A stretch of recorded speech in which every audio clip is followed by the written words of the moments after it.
घोटाले में पहले मनीष सिसोदिया, फिर संजय सिंह और अब अरविंद केजरीवाल को लपेटे में लिया जा रहा है। बीजेपी का निशाना आम आदमी पार्टी को पूरी तरीके से खत्म कर देने का है।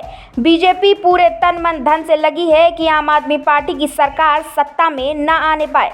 इस बात को लेकर भी राजनीति में खलबली मची हुई है कि अगर बीजेपी द्वारा जानबूझकर कुछ ऐसे सबूत हाथ लग जाते हैं जिससे केजरीवाल की मुसीबतें बढ़ सकती हैं। आम आदमी पार्टी के राष्ट्रीय संयोजक और दिल्ली के मुख्यमंत्री अरविंद केजरीवाल को ईडी ने समन भेजकर आज 2 नवंबर को पूछताछ के लिए बुलाया था।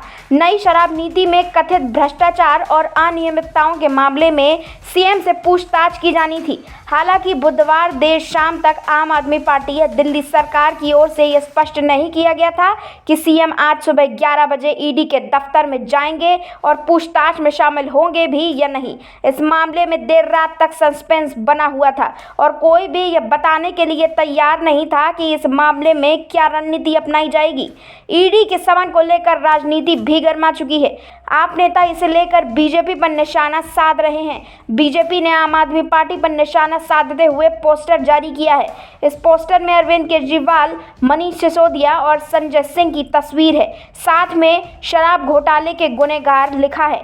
बीजेपी ने इस पोस्टर के साथ कैप्शन में लिखा था कि लाना था स्वराज, ले आए शराब। फिलहाल मिली जानकारी के मुताबिक ये स्पष्ट हो चुका है कि दिल्ली के मुख्यमंत्री अरविंद केजरीवाल ईडी के सामने अब पेश नहीं होंगे। वो मध्य प्रदेश के सिंगरौली में चुनाव प्रचार करने जाएंगे।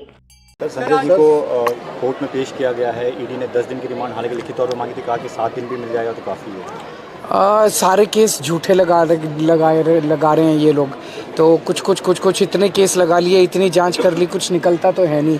तो इस जांच के खेल में टाइम ही ख़राब होता है। सबका टाइम ख़राब होता है। जांच एजेंसियों का भी टाइम ख़राब होता है, सरकार का भी। सबको काम करना चाहिए, देश के लिए काम करना चाहिए, तभी तो देश तरक्की करेगा।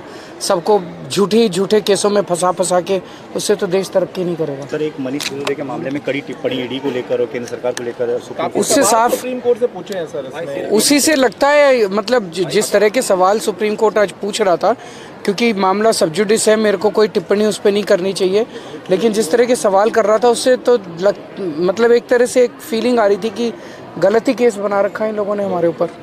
केजरीवाल थोड़ी देर में मध्य प्रदेश के लिए निकलेंगे। उन्होंने ईडी के समन का जवाब दे दिया है। अब ऐसे में ईडी का क्या फैसला होगा?